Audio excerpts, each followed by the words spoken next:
Bom dia, alunos. Vamos iniciar agora, então, a nossa retap da prova de literatura AE1 do primeiro trimestre de 2020. Todas as turmas do terceiro ano. A nossa prova apresentou como primeira questão um texto do livro Libertinagem. Libertinagem, que é o livro que foi o livro paradidático do primeiro trimestre, do poeta Manuel Bandeira, poeta da primeira geração do modernismo, primeira fase do modernismo. Poema tirado de uma notícia de jornal. João Gostoso era carregador de feira livre, morava no Morro da Babilônia, num barracão sem número. Uma noite ele chegou no bar 20 de novembro, bebeu, cantou, dançou, depois se atirou na Lagoa Rodrigo de Freitas e morreu afogado. A alternativa pede que assinale a alternativa em que há erro na análise do poema tirado de uma notícia de jornal. Veja, a alternativa em que há erro na análise do poema. A primeira alternativa, a partir do título, notamos uma proposta de redimensionar o assunto temática da poesia, uma vez que o cotidiano pode assumir uma dimensão poética na medida que é reinventado em linguagem literária. Sim, poema tirado de uma notícia de jornal, isso é próprio dos modernistas. O que era antes uma notícia de jornal deixa de ser uma notícia de jornal e se transforma num poema. É o que está aqui, redimensionar o assunto temática da poesia. A temática da poesia para os modernistas poderia ser qualquer assunto. Não há, na perspectiva dos modernistas, um assunto, um tema que seja mais nobre ou menos nobre. Não há temas dignos da poesia e temas indignos da poesia. Qualquer tema é digno de poesia. A proposta modernista de inclusão de toda e qualquer temática. O escritor pode incluir os assuntos do cotidiano. Então, correto, redimensionar a temática da poesia. O cotidiano, olha, questão importantíssima aqui, o cotidiano pode assumir uma dimensão poética. A notícia de um fato de um cidadão da rua, João Gostoso, um cidadão comum, carregador de feira livre, morador no Morro da Babilônia. Modernismo tem essa proposta de trazer a gente comum, o homem do povo, o homem da vida cotidiana para dentro do texto literário. Correto, então não tem erro. A questão pede para assinalar a alternativa em que há erro. O poema assume uma proposta de libertação do rigor da forma poética. Observe a organização do poema. Você tem versos longos, versos curtos formados por uma única palavra. Não há uma organização métrica como nos poemas tradicionais. Versos longos, versos médios, versos curtos, colocados de maneira aleatória. O poeta não tem aquela preocupação de fazer como os parnasianos faziam. Organizar o poema em 4 estrofes, 2 versos de 4 estrofes, os 2 últimos de 3 estrofes no soneto. Cada verso teria que ter 10 sílabas poéticas. Aqui isso não acontece.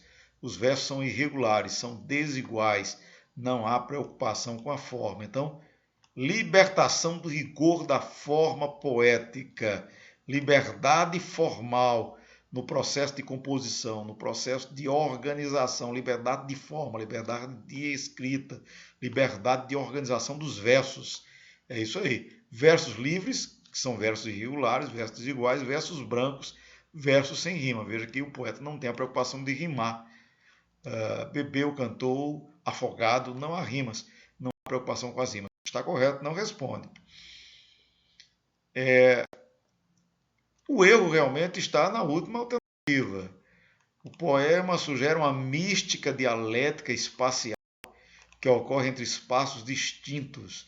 A contraposição desses espaços, por estar mediada pela morte, aponta para uma integração místico-religiosa e espiritualista. Não há elementos místicos nesse poema, nem tampouco uma visão religiosa da morte. São inválidas as afirmativas. O poema sugere uma mística dialética, uma visão surrealista de integração místico-religiosa. Não há nada de místico, não há nada de religioso.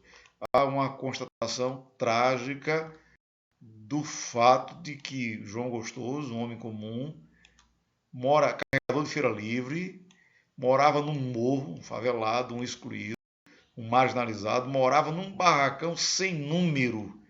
Veja, um indicativo da invisibilidade, da marginalização social. Esse homem bebe, canta, dança, depois se atira na lagoa. Quer dizer, uma tragédia que começa de forma cômica e se termina de forma trágica.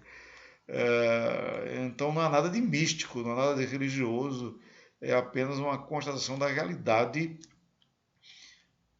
de um homem que vive uma tragédia particular, uma tragédia pessoal, e a denúncia da exclusão social, da marginalização, da invisibilidade social. Nada de místico, nada de religioso. Então, o erro está nessa última alternativa, é o gabarito da questão número 1. Questão número 2, também do livro Libertinagem, também do Paradidático. Irene preta, Irene boa, Irene sempre de bom humor. Imagina Irene entrando no céu, licença, meu branco. E São Pedro Bonachão, entra Irene, você não precisa pedir licença. Há um certo humor aí no trato do tema, que é próprio do modernismo, e o Bandeira também faz uso desse humor em seus poemas. No poema Irene no Céu, da obra Libertinagem de Bandeira, destaca-se como característica do modernismo reiteração de palavras como recurso de construção de rimas ricas. Não há rimas ricas no poema. Aliás, não há nem rimas, né? Preta, boa, humor, no céu, branco, bonachão, licença. Não há nenhuma única rima sequer. Errado, não responde. Abordagem do tema da religiosidade cristã numa perspectiva idealizada. Pelo contrário, é uma dessacralização da temática religiosa. Errado. Uso poético, aqui sim, uso poético da linguagem falada frequentemente em situações do cotidiano. Licença, meu branco. Entra, Irene. Você não precisa pedir licença. São construções linguísticas do discurso da linguagem oral, da conversa informal, que é incorporada literariamente na temática do poema por Manuel Bandeira. E essa incorporação de falas, expressões, termos da linguagem oral, da fala cotidiana, da linguagem do dia a dia, trazer essa linguagem para dentro do texto literário é uma marca registrada do modernismo. Então, o gabarito da questão, o uso poético da linguagem falada frequentemente em situações do cotidiano, esse é o gabarito da questão. Próxima. O Major morreu, reformado, veterano da Guerra do Paraguai, herói da Ponte de Tororó. Não quis honras militares, não quis discursos. Apenas, à hora do enterro, o corneteiro de um batalhão de linha deu à boca do túmulo o toque de silêncio. Aqui está um tema muito frequente na poesia do Manuel Bandeira, que é a temática da morte. A referência a situações de enterro e de morte é muito frequente na poesia de Bandeira. A questão pede que, da leitura desse poema, marque-se a alternativa errada. Então, a alternativa que faz uma leitura equivocada desse poema de Bandeira. Primeiro, a temática da morte dos poemas de libertinagem é sempre abordada com dramaticidade, tragédia e detalhamento da cena. Veja, o major morreu, veterano de guerra, não quis honras militares, não quis discurso, apenas a hora do enterro, o som da corneta. Não há nada de dramaticidade, não há nada de trágico, nem tampouco detalhamento da cena do enterro. O que aqui é apenas uma referência mínima ao toque do som da corneta, o toque de honra militar, porque se trata de um major. Né? O título do poema, O Major, o personagem focalizado no poema é um personagem militar, daí as honras militares. Não há detalhamento na descrição da cena, não há dramaticidade, não há tragédia. É errado. A morte nos poemas de Bandeira sempre são tratados assim, respeitando-se a solenidade da morte, mas com simplicidade, colorismo, a capacidade do Bandeira de captar da cena de morte aspectos até então muitas vezes não percebidos pelos olhares comuns. O Bandeira vai lá e capta dessas cenas um aspecto comum, um aspecto inusitado que representa nos seus poemas. Então está errada aí a primeira alternativa. A segunda alternativa, um traço fundamental da lírica de libertinagem, por exemplo, é a abordagem de um tema universal a partir de uma cena do... Assim, então o gabarito já está dado. é a primeira alternativa, a alternativa da A. As demais são corretas. Um traço fundamental é a abordagem de um tema universal a partir de uma cena do cotidiano. No caso, o tema universal, a morte, a cena do cotidiano, que é o toque de corneta em uma honra militar, a morte do major. Perfeito. As expressões veterano de guerra do Paraguai e herói da Ponte Tororó exercem no poema a função de registrar a representatividade social da pessoa falecida. Sim, veterano de guerra, herói da Ponte Tororó, são palavras que materializam no texto essa representatividade, essa importância. Ele é um herói militar, é um herói nacional, inclusive, porque veterano da guerra, o veterano de guerra. Correto. Apesar da simplicidade do enterro, sem honras militares e sem discursos, a dignidade da solenidade é inserida na cena graças ao toque de silêncio. Sim, é o toque de silêncio, pelo valor simbólico que esse toque tem, historicamente faz parte das cenas dos enterros militares. É isso que garante a solenidade militar, a cena do enterro, mas ao mesmo tempo a singeleza, a simplicidade se une à dignidade dessa solenidade. Perfeito? Então o erro realmente está na primeira alternativa, é o gabarito da questão. Próxima questão, o poema Pensão Familiar, também do poeta Manuel Bandeira. E a questão pede que identifique o erro na análise desse poema. Pensão familiar, jardim da pensãozinha burguesa, gatos espaçados ao sol, tal. Isso é um poema que vocês leram, vamos adiantar. Poema faz uso de elementos descritivos para caracterizar o cenário, valendo-se, entre outros recursos, de frases nominais, como e as dares rechonchudas plebeias dominicais, é uma frase nominal. Gatos espaçados ao sol também é outra frase nominal. E essas duas frases nominais são frases dálias, rechonchudas, plebeias, é a descrição da vegetação que ocupa a pensãozinha. Gatos espaçados ao sol, descrição do animal que ocupa também o ambiente, é a caracterização do cenário. É um elemento descritivo que caracteriza o cenário, é uma frase nominal, está tudo correto. Não responde, porque a questão procura o errado. É errado afirmar, então essa aí está correta, não responde. A alternativa B. Sugere uma atmosfera afetuosa e terna, caracterizada pelo uso expressivo do diminutivo e que se materializa no texto por meio dos vocábulos pensãozinha, que já aparece no título, né? Pensãozinha familiar. Mijadinha, patinha, gatinho. Claro que os diminutivos aparecem nesse poema com a finalidade de trazer uma aproximação afetuosa entre o leitor e a pensãozinha descrita. Está certo. Não responde porque a questão pede o erro. Opera um procedimento narrativo de tal forma a conciliá-lo com o descritivo.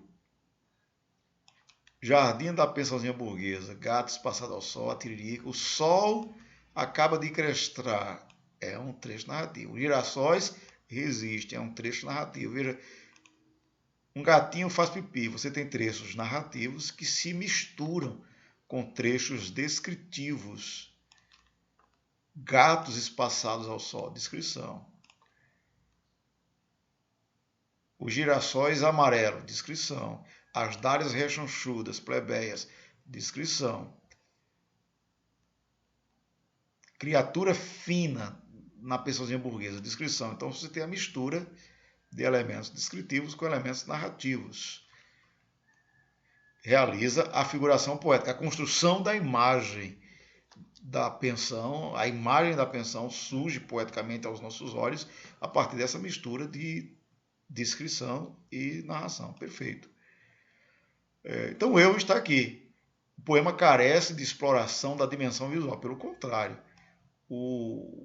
a força poética desse texto está na construção da imagem do ambiente dessa pensão que aparece aos nossos olhos.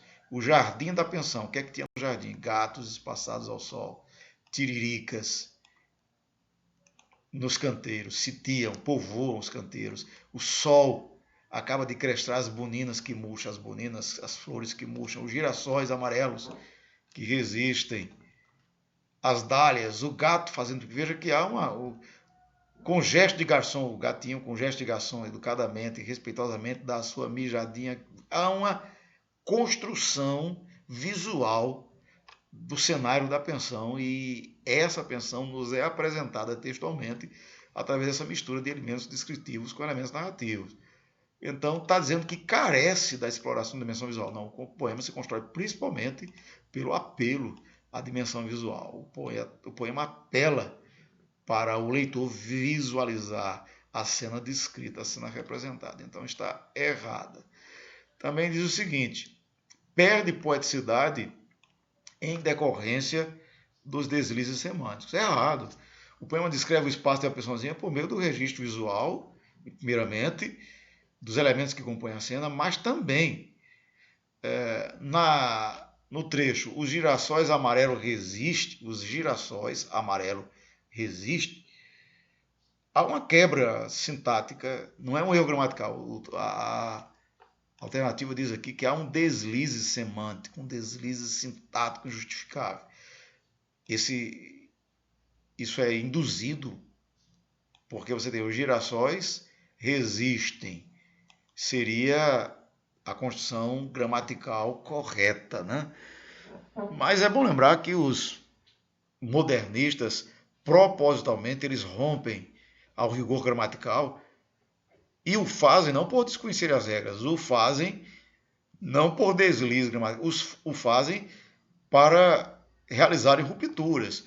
Quando o texto diz os girassóis amarelo resiste, coloca o resiste concordando com o amarelo, para que possa quebrar a expectativa do leitor por meio de uma ruptura sintática. Uma ruptura que estabelece no texto uma espécie de anacoluto, que é uma figura de linguagem utilizada pelo escritor, realizando a ruptura da concordância esperada.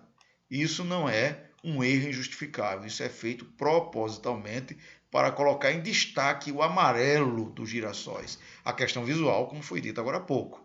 O resiste já não são os girassóis que resistem. O que resiste é a cor amarela, a cor que predomina, a cor que domina o cenário da pensãozinha burguesa. Veja que há uma ruptura proposital da concordância para tirar o destaque da palavra girassóis e fazê-lo recair na palavra amarelo. Isso é uma escolha poética, uma escolha literária, e não um erro injustificável de sintaxe e de semântica.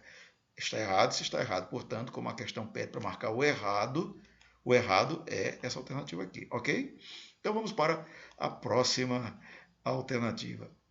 A próxima alternativa é um trecho do Graça Aranha, que foi proferido na Semana de Arte Moderna.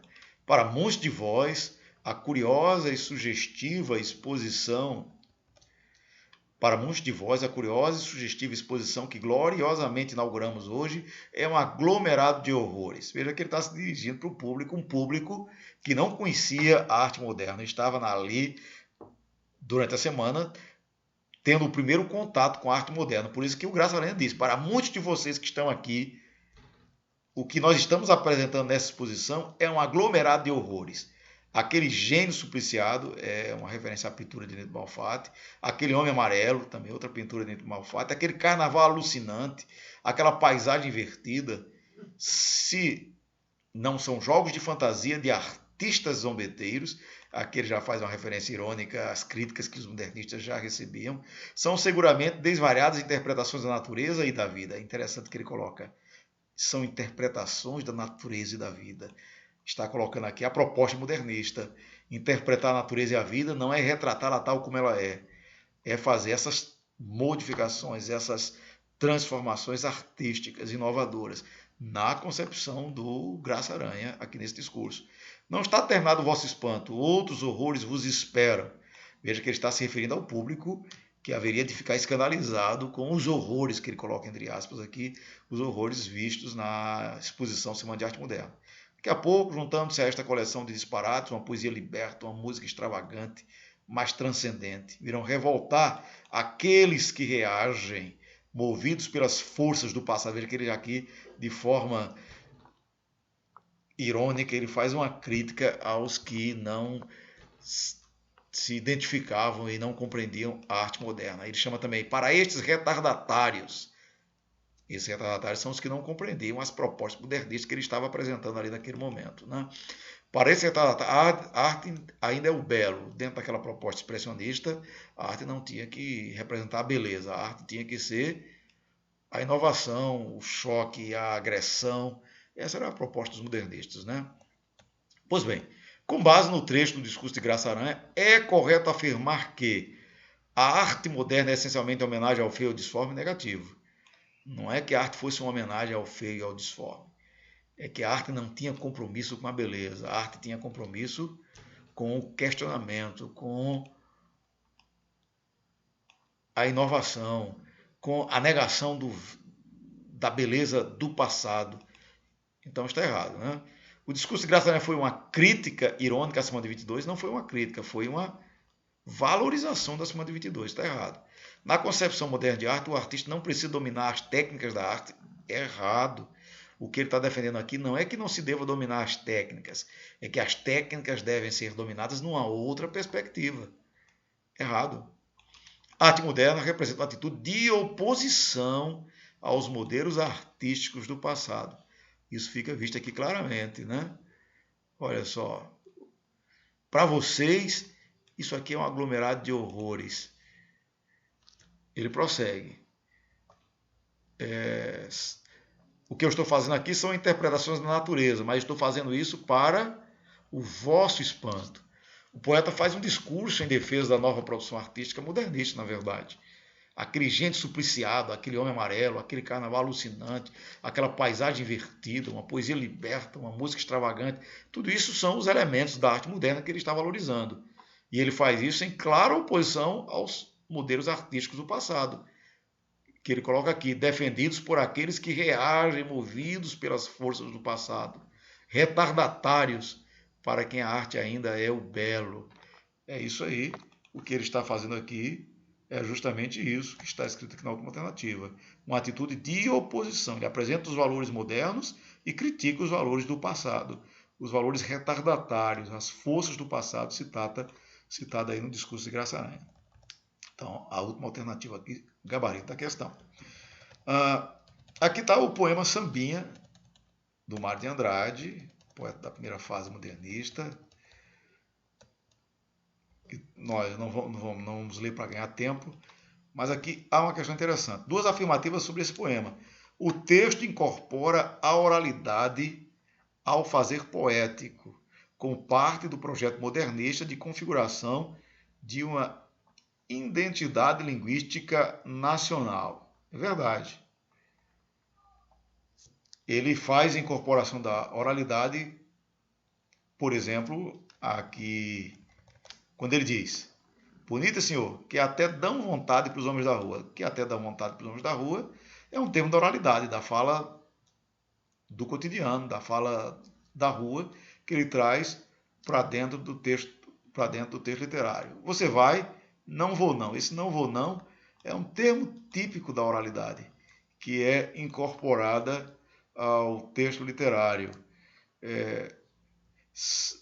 Ele ainda prossegue aqui, há outras expressões. Espia entre as pálpebras sapiroquentas, é outro termo da oralidade. Então, perfeito. O texto incorpora a oralidade ao fazer poético, e essa incorporação da oralidade faz parte do projeto modernista, faz parte de uma configuração de uma identidade linguística nacional, a literatura trazendo esses falares, essas linguagens próprias do povo brasileiro para dentro do texto literário. Está correto. O poema registra a movimentação de duas costureirinhas. Olha só, está no primeiro verso. Vêm duas costureirinhas pela Rua das Palmeiras. Se elas vêm pela rua, movimentação, tá certo. Tão modernas, tão brasileiras, que em última instância representam as gentes de todas as cores que constituem a identidade do povo brasileiro. Olha só, isso fica bem claro aqui no finalzinho. Tão bonitas, tão modernas, tão brasileiras. Uma era ítalo-brasileira. Veja só, a mistura mestiça de italianos, dos imigrantes italianos com os brasileiros, ítalo-brasileira. A outra era áfrico-brasileira, a mestiçagem de africanos com brasileiros. Veja, uma era preta, outra era branca. Isso aqui é uma referência ao Brasil de todas as cores, ao Brasil de todas as gentes. Essa identidade do povo brasileiro, produto dessa miscigenação racial de gente de todas as cores. Perfeito. Isso é uma marca da literatura modernista. As duas alternativas estão corretas. Então o aluno teria que marcar as afirmativas 1 e 2 são verdadeiras, as duas corretas. Agora as questões de verdadeiro ou falso. No modernismo em Portugal, a revista Orfeu foi um marco, símbolo do nascimento de uma geração de escritores que trouxe para Portugal a essência do movimento modernista. Nas suas páginas surgiram as grandes revelações literárias do início do século XX, entre eles o poeta Fernando Pessoa. Está correto? Não há erro. A segunda alternativa apresenta erro. A Semana de Arte Moderna tinha como finalidade expor a cultura brasileira nacional, buscando expressar a raiz de nossa cultura. Não há problemas, né? Vamos ver. Buscando expressar a raiz de nossa cultura em variadas formas, literatura, pintura, escultura, música, poesia. Até aqui sem problemas. Até aqui sem problema. Vamos ver o que vem a seguir. Tornou-se um divisor de águas na arte e cultura brasileira em razão de... aqui nós temos problemas. Em razão de sua proposta de manutenção do modelo clássico. Pelo contrário, o que o modernismo queria era destruir os modelos clássicos, a recusa dos modelos clássicos. Errado. O que tem errado aqui? Manutenção. O errado seria sua proposta de recusa, de negação do modelo clássico. E incorporação dos novos ideais artísticos advindos do realismo, naturalismo, errado. Os novos ideais artísticos advindos das vanguardas, dos movimentos de vanguarda. O realismo, naturalismo e parnasismo eram movimentos artísticos recusados, que faziam parte de um passado que os modernistas renegavam. Errado. Falso. O 13 está correto. O 13. O Manifesto e Movimento da Antropofagia, liderado por Oswald de Andrade, defendia o nacionalismo ufanista. Errado. Quem defendia o nacionalismo ufanista era o movimento verde-amarelo e não o movimento da antropofagia. Realizam a exaltação patriótica do Brasil. Exaltação patriótica do Brasil, movimento verde-amarelo. Demonstra hostilidade às influências artísticas estrangeiras. Ora, isso aqui é o oposto da antropofagia. O que a antropofagia defendia é que a arte brasileira deveria incorporar as influências artísticas advinda de fora e deveríamos realizar o que os índios faziam, a antropofagia. O índio comia o estrangeiro para absorver do estrangeiro as virtudes que ele possuía. O índio acreditava que ao comer o estrangeiro, as virtudes do estrangeiro se fundiam, se incorporavam à sua própria existência. É isso que defendia o Ozzy com o processo de antropofagia. Defendia que a arte moderna brasileira, a arte brasileira para avançar, precisaria incorporar as virtudes trazidas da Europa, trazidas da África, trazidas de outros continentes. Só que deveríamos fazer o que os índios faziam, não é reproduzir, não é repetir. Seria mastigar, triturar, realizar digestão e incorporar o nosso sangue por meio da fusão com a arte nativa, com a arte popular, com a cultura nacional, a mistura do nacional com o estrangeiro, a mistura do popular com o erudito, a mistura do civilizado com o primitivo, essa mistura inusitada, esse caldeirão cultural é o que defendia a antropofagia. Está errado, eles não demonstram hostilidade às influências estrangeiras. Quem tinha hostilidade, quem era xenófobo, quem praticava xenofobia cultural, era o verde e amarelo. Na verdade, essa descrição que está feita aqui se aplica ao verde e amarelo e não ao movimento da antropofagia. Falso. 13, falso. Próxima alternativa. Entre as principais características modernistas, especialmente na primeira fase, podemos verificar distanciamento do sentimentalismo, perfeito, o humor, a denúncia social, é isso que interessava, espírito dinâmico, acompanhamento das transformações tecnológicas, principalmente por influência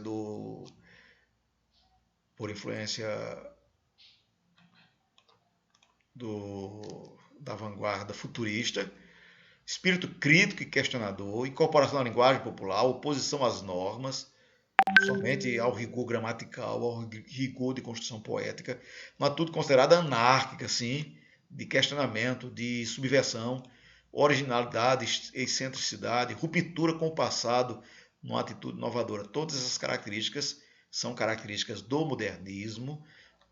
Então a afirmativa está correta, sem problemas. 14 verdadeiro. Vamos para a próxima alternativa. Nós temos aí um trecho. Insistamos sobre esta verdade. A Guerra de Canudos foi um refluxo em nossa história. Tivemos inopinadamente, ressurreta e em armas em nossa frente, uma sociedade velha, uma sociedade morta, galvanizada por um doido. Esse doido aqui é uma referência ao Antônio Conselheiro. Não a conhecemos, não podíamos conhecê-la. Canudos não se rendeu. Questão mais fácil da prova, na verdade, tanto é que praticamente todos os alunos acertaram. Um ou outro que errou, mas a grande maioria acertou essa questão. O trecho foi transcrito de uma obra representativa do pré-modernismo. Pela temática presente no texto, é possível identificar a obra. Qual é a obra? Os Sertões. Quem é o autor? Euclides da Cunha. Qual é a temática da obra? A Guerra de Canudos. É isso aí. 3 gaivotas dadas aí para todos vocês. Dadas não, vocês estudaram, por isso que sabiam e responderam. Questão mais fácil da prova. A próxima questão, um poema do poeta pré-modernista Augusto dos Anjos, o poema O Deus Verme.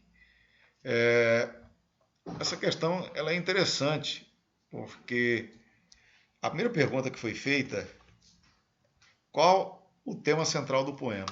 Muita gente colocou morte.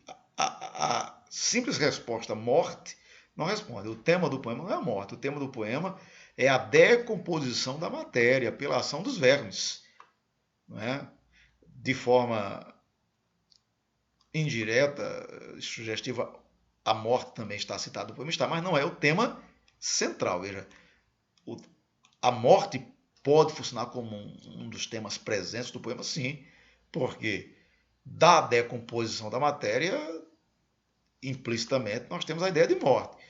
Mas o tema central, a questão discutida de forma central no poema é a decomposição da matéria pela ação dos vermes, o que é, inclusive, um tema central na poesia do Augusto dos Anjos. Então, letra A decomposição da matéria, resultante da ação dos vermes. Letra B.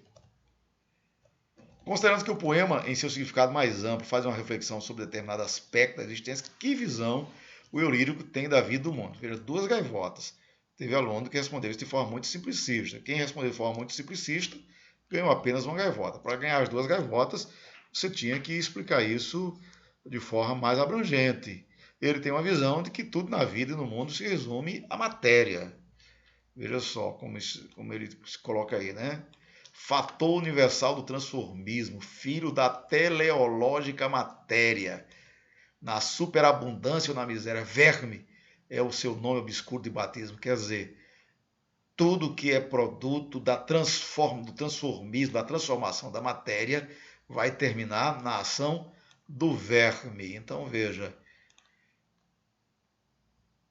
em sua diária ocupação funérea, vive em cotubérnio com a bactéria, em ação conjuntas, em sociedade com a bactéria, para realizar o antropomorfismo, ou seja, a transformação dos seres humanos, livre das roupas do antropomorfismo, livre da existência humana, da constituição, da configuração humana.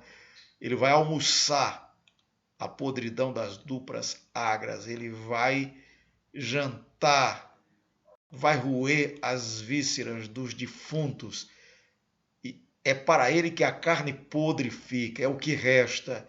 E no inventário da matéria rica, o que é que fica, o que é que sobra? Sobra isso, a maior porção dessa carne putrificada e apodrecida. Então, nada mais resta, é o que sobra. Então, a grande reflexão que o poema faz, a visão que o poema tem da vida, é de que todos nós, indistintamente, o nosso fim se dará exatamente nisso aí. A vida, a visão que ele expressa da vida é essa, de que a vida, de que tudo na vida se resume a seu destino final, que é a decomposição da matéria, que tudo na vida é perecível e caminha para a sua destruição, caminha para o seu apodrecimento, caminha para a sua ruína. Para ganhar as duas gaivotas, o aluno tem que colocar necessariamente de alguma maneira, que a vida é perecível, que tudo se encerrará na decomposição, que o pó voltará ao pó. E apenas isso, uma atitude extremamente pessimista, porque ele elimina a segunda parte da reflexão bíblica, que o pó volta ao pó e o espírito volta ao Deus que o deu. Neste caso deste poema, a hipótese do sagrado, da existência pós-morte, não é registrada, é excluída. Ele se limita ao pó retornar ao que é pó, uma visão exclusivamente materialista do término da vida. Então é isso aí que você deveria ter abordado, é isso aí que você deveria ter colocado na sua resposta. Essa constatação de que a matéria, a vida humana se limita à sua dimensão material e que o fim da vida se completa definitivamente com a deteriorização do corpo. É isso aí. Na linguagem do poema, há um recurso de composição que é típico da poesia de Augusto dos Anjos. Que recurso é esse? Ao responder, cite palavras ou expressões do poema para comprovar a correção de sua resposta. Muita gente colocou, mas não citou palavras para comprovar. Se não comprovou, só vai ganhar uma gaivota. Veja, neste poema aí, nós temos duas características próprias, típicas da poesia do Augusto dos Anjos. Drupas agras, hidrópicos, vísceras magras, matéria rica, transformismo, teleológica matéria, que é o uso de vocabulário científico, o emprego reiterado, repetido de termos científicos, o uso de vocabulário próprio das ciências, como teleológico, como citei aqui. Contubérnio com a bactéria, ele coloca aqui, onde é que está? Tem um trecho, está aqui, ó. Contubérnio com a bactéria. O verme vive em contubérnio, em sociedade com a bactéria. Drupas agras, hidrópicos, são termos próprios das ciências. Então, o emprego de termos científicos. Então, para ganhar gaivota, você tem que colocar isso e tem que colocar também essas palavras, essas expressões, como eu destaquei aqui. Essa era a resposta esperada, mas o aluno pode colocar também outras respostas, como, por exemplo, a linguagem agressiva, chocante. Faz parte também da poesia de Augusto dos Anjos. Você poderia ter explorado esse outro aspecto também, porque a podridão, almoça a podridão, a carne podre fica, rói as vísceras magras, seriam palavras, seriam expressões para comprovar essa linguagem chocante, essa linguagem agressiva, essa linguagem subversiva própria da poesia de Augusto dos Anjos. E a outra pergunta sobre esse poema, que relação há entre a temática do poema e os temas universais presentes no conjunto da obra do Augusto dos Anjos. O poema apresenta a existência a partir da percepção de seu desfecho pela ação de um verme a decompor os organismos. Essa percepção de que a vida se encerra na decomposição da matéria, de que a vida se limita, a existência humana se limita na sua dimensão material, essa percepção insere o pessimismo nihilista. Então, uma coisa que você poderia explorar nessa resposta aí seria o pessimismo nihilista, por influência do filósofo Schopenhauer, da filosofia schopenhaueriana, essa visão de que a existência humana consiste única e exclusivamente na sua dimensão material e que se encerrará, o desfecho da vida é o apodrecimento dos corpos, a corrupção pela ação dos vermes, essa visão pessimista, nessa perspectiva extremamente materialista da vida. Seria uma questão que você poderia colocar aí. Outra questão que você pode colocar aí é que essa exploração dos termos, do vocabulário científico, essa junção entre a linguagem poética e a linguagem científica tem relação direta, tem vinculação direta com o racionalismo cientificista do final do século XIX, mostrar como o cientificismo positivista, evolucionista, determinista das ciências do final do século XIX, como contaminaram diversos escritores e também influenciou essa poesia materialista, racionalista, cientificista do Augusto dos Anjos. Então seriam duas questões que você poderia explorar e para ganhar esses pontos. Quem explorou uma coisa ou outra, ou as duas coisas, ganha aí as duas gaivotas, mas tem que fazê-lo de forma bem realizada para ganhar as duas gaivotas. Ok. A próxima questão traz esse poema em francês do Apollinaire, né? Pois bem, aqui no lado esquerdo nós temos a imagem do poema. Veja que o poema, ele é porque as frases estão em francês, mas olha só, reconheça-te, reconheça-te, reconheça-se a você, essa adorável pessoa que você é. Olha o verso, essa adorável pessoa que você é. Sem o grande aqui, chapéu de palha no olho e tal, etc. Veja que a tradução do poema aqui está com o propósito de esclarecer o que é, como nós não conhecemos francês, para traduzir o que está na imagem. A pergunta que se faz é: a poesia de Apolinário apresenta recursos poéticos que seriam impensáveis no caso. Olha, veja só, a pergunta está clara. A poesia de Apolinário é essa aqui. Isso aqui é apenas a tradução, esse poema aqui. Apresenta recursos que seriam impensáveis em um contexto cultural anterior ao surgimento das vanguardas. Qual é a inovação radical que o poema apresenta? Qual é a inovação radical que o poema apresenta? A inovação radical é você construir o poema não no formato de versos, como está aqui do lado direito. É você construir as frases de forma livre, de forma a compor uma imagem, de forma a o seu texto construir uma perspectiva visual. Essa é a grande inovação que o poema apresenta. Qual o efeito que resulta no texto do emprego dessa inovação? Veja, eu tenho que apresentar duas coisas. Primeiro, o poema que deixa de ser texto para ser imagem. Essa é a grande inovação. A poesia visual. Se você citou a questão da poesia visual, você vai ganhar uma gaivota. Essa é a inovação. Qual é a inovação radical? Agora, a explicação do efeito na construção do poema é que vai constituir o restante das gaivotas. Ok? A disposição dos versos, a organização dos versos de forma inovadora, né, rompendo com essa forma linear do texto e se transformando em imagem, construindo e se transformando em imagem, é o que é inovador. Agora, qual o efeito?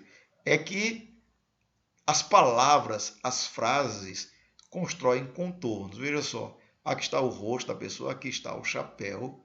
A imagem humana de um ser humano usando o chapéu, como as próprias palavras do texto dizem, veja, as palavras constroem a imagem, e a imagem construída é resultado do próprio significado das palavras que o compõem. O texto constrói a imagem e a imagem constitui o significado das palavras do texto. Essa simbiose entre texto e a imagem ser o próprio significado das palavras que a constroem, é isso que você teria que ter dito para explicar. O efeito teria que ser isso, né?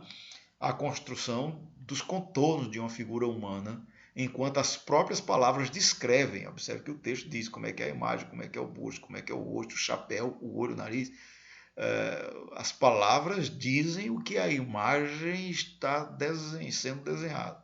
Essa fusão entre texto, significado e a forma do texto, o significado do texto está relacionado com a forma do texto. É essa a inovação que você deveria explorar. Então veja, na sua resposta tem que ter três coisas necessariamente: a disposição dos versos de forma inovadora, construindo a imagem, a criação da imagem de um ser humano, dos contornos de uma figura humana usando um chapéu, e essa figura humana que foi construída com as palavras, com as frases do texto, significam exatamente o que as palavras do texto dizem. As palavras do texto significam o que a imagem construída por essas palavras significam. Teria que ter essa explicação para você ganhar as 3 gaivotas. É a mistura de forma e conteúdo, de organização do texto e significado do texto. A próxima questão traz um texto que é um texto clássico da identificação do futurismo, né? Ó, dolorosa luz das grandes lâmpadas elétricas da fábrica, tenho febre, escrevo rangendo os dentes, é do poeta português Fernando Pessoa.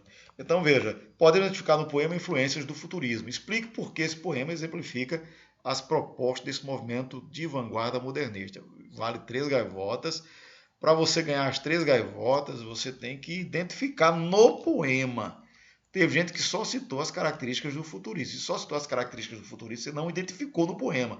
Podemos identificar no poema. Explique por que esse poema exemplifica. Você tem que dizer por que esse poema, o que é que há nesse poema. Então você tem que explicar. Você tem que dizer, inicialmente, que o futurismo propunha a ruptura radical com o passado. Você tem que dizer isso aí. Inclusive com todas as técnicas artísticas. Isso é o conceito de futurismo, primeira gaivota. E que esse conceito está presente no poema através da referência à velocidade, ó rodas, ó engrenagens, R eterno, lâmpadas elétricas, esses elementos do mundo moderno que estão presentes, os diversos elementos do mundo moderno, máquinas em fúrias, grandes ruídos modernos, a sonoridade desse mundo moderno que está aí na ó rodas, ó engrenagens, R eterno, essa onomatopeia que é empregada para traduzir textualmente a sonoridade desse mundo moderno, desse mundo futuro que o poeta traz. Além disso, os versos regulares, desiguais, que traduzem essa liberdade anárquica da escrita, da organização do texto própria dos modernistas. Então você teria que trazer para o seu texto essas questões. A ruptura com o passado, a perspectiva anárquica, a exaltação do novo, do moderno, da velocidade, dos elementos do mundo moderno que estão citados no texto, lâmpada elétrica, máquinas, engrenagens, ruídos do mundo moderno e a ruptura com a escrita, as técnicas artísticas do passado pela busca dessa inovação.